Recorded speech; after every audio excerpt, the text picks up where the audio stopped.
Assalamualaikum warahmatullahi wabarakatuh. Halo semuanya, perkenalkan nama saya Dwi Fitri Rahmawati, NPM 5020188. Saya dari kelas 4E, Program Studi Pendidikan Guru Sekolah Dasar. Baiklah, pada video kali ini saya akan menjelaskan tentang materi pengembangan kurikulum 2013, kurikulum darurat, dan kurikulum paradigma baru. Yang pertama, pengembangan kurikulum 2013.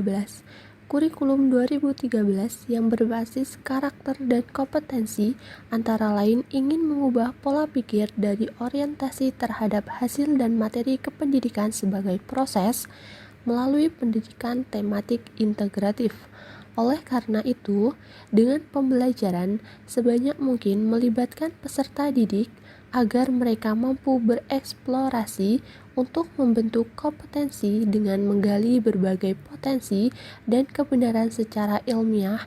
Pengembangan kurikulum 2013 dilaksanakan atas dasar beberapa prinsip utama. Pertama, standar kompetensi kelulusan diturunkan dari kebutuhan. Kedua, standar isi diturunkan dari standar kompetensi lulusan melalui kompetensi inti yang bebas mata pelajaran. Ketiga, semua mata pelajaran harus berkontribusi terhadap pembentukan sikap, keterampilan, dan pengetahuan peserta didik.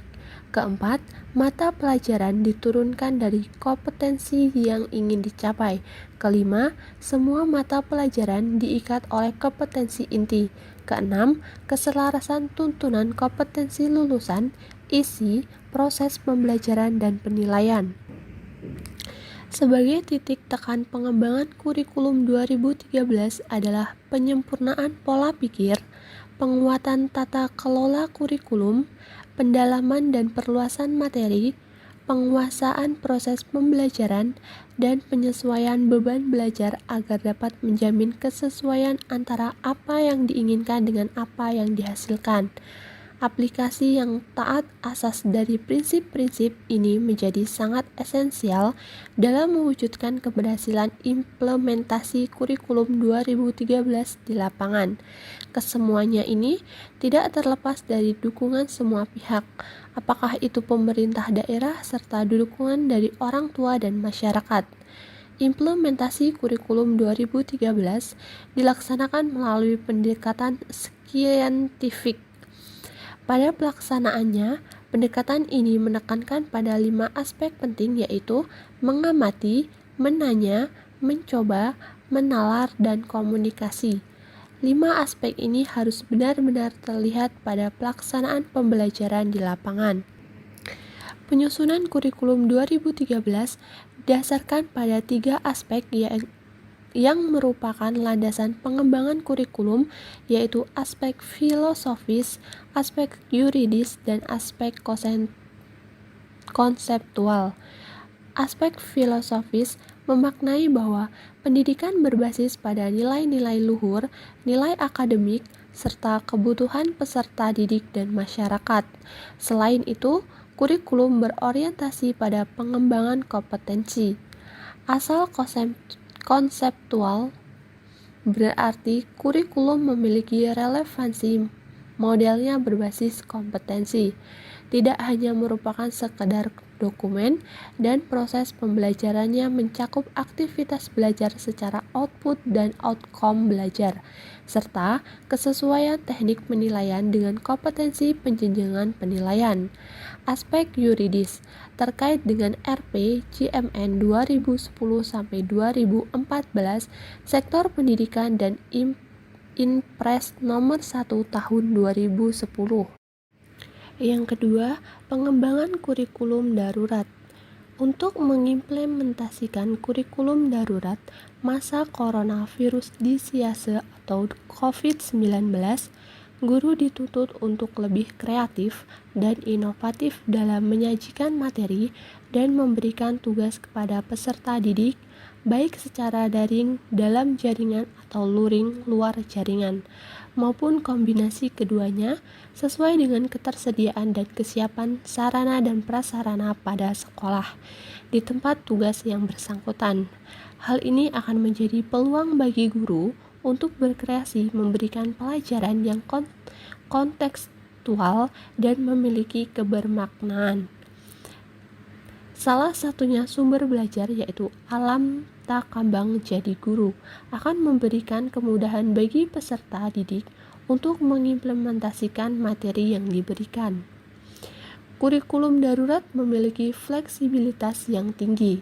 Satuan pendidikan diberi ruang yang luas untuk mendesain struktur kurikulum, kegiatan pembelajaran, dan media pembelajaran dengan tetap berorientasi pada pengembangan pengetahuan, penguatan karakter, dan peningkatan keterampilan dengan berangkat pada regulasi dan protokol kesehatan. Dan yang terakhir yaitu pengembangan kurikulum paradigma baru. Implementasi kurikulum paradigma baru pada sekolah penggerak ini berdasarkan SK Badan Penelitian Pengembangan dan Perbukuan nomor 028-H-KU-2021 dan 029-H-KU-2021 tentang penerapan capaian pembelajaran pada sekolah penggerak SD, SMP, SMA, dan SMK. Pada akhirnya, nanti direncanakan akan diterapkan pada seluruh satuan pendidikan yang ada di Indonesia. Alur pengembangan kurikulum paradigma baru ini dapat digambarkan sebagai berikut. Berdasarkan tujuan pendidikan nasional, dirumuskan profil pelajar Pancasila atau PPP yang akan mendasari standar isi pendidikan, standar proses pendidikan, dan standar penilaian pendidikan. Mengacu kepada semua hal di atas, pemerintah menerapkan struktur kurikulum, capaian pembelajaran atau CP, prinsip pembelajaran, dan asesmen. Selanjutnya, sekolah menetapkan kurikulum operasional yang dikembangkan sendiri secara mandiri. Struktur kurikulum yang ditetapkan pemerintah dalam bentuk minimum. Satuan pendidikan dapat mengembangkan program dan kegiatan tambahan sesuai dengan visi misi dan sumber daya yang tersedia. Secara umum, struktur kurikulum paradigma baru dibagi menjadi dua bagian, yaitu yang pertama, kegiatan intrakurikuler berupa tatap muka dalam kelas, dan yang kedua, kegiatan proyek. Kegiatan proyek dilakukan untuk mencapai profil Pancasila. Kurikulum paradigma tidak menetapkan jam pelajaran per minggu seperti yang selama ini berlaku di kurikulum 2013. Jam pelajaran pada kurikulum paradigma baru ditetapkan per tahun. Dengan demikian, satuan pendidikan memiliki keleluasaan dalam mengatur waktu pelaksanaan pelajaran. Satu mata pelajaran bisa saja tidak diajarkan pada satu semester, tetapi diajarkan pada semester berikutnya atau sebaliknya. Sebagai contoh, mata pelajaran IPA di kelas 7 boleh diajarkan pada semester ganjil dan tidak diajarkan lagi pada semester genap. Sebaliknya, mata pelajaran IPA di kelas 8 hanya diajarkan pada semester ganjil. Sepanjang jam pelajaran per tahunnya dipenuhi, hal ini dibenarkan.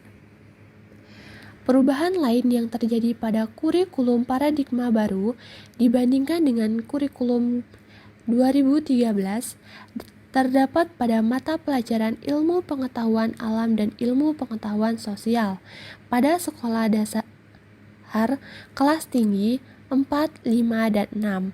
Kalau selama ini, masing-masing mata pelajaran ini diajarkan terpisah di kelas tinggi, dalam kurikulum paradigma baru, kedua mata pelajaran ini diajarkan secara bersamaan dengan nama mata pelajaran Ilmu Pengetahuan Alam Sosial atau IPAS. Hal ini menurut Puspenjar dimaksudkan sebagai bekal bagi peserta didik sebelum mengikuti pelajaran IPA dan IPS secara terpisah pada jenjang SMP nantinya. Dulu, kompetensi inti atau KI dan kompetensi dasar atau KD, sekarang capaian pembelajaran atau CP. pada kurikulum 2013, kita mengenal istilah KI dan KD sebagai acuan kompetensi yang harus dicapai siswa dalam pembelajaran. Maka, pada kurikulum paradigma baru, terdapat capaian pembelajaran yang merupakan rangkaian pengetahuan, keterampilan, dan sikap sebagai satu kesatuan proses yang berkelanjutan sehingga membangun kompetensi yang utuh. Baiklah, sekian materi dari saya. Saya ucapkan terima kasih. Wassalamualaikum warahmatullahi wabarakatuh.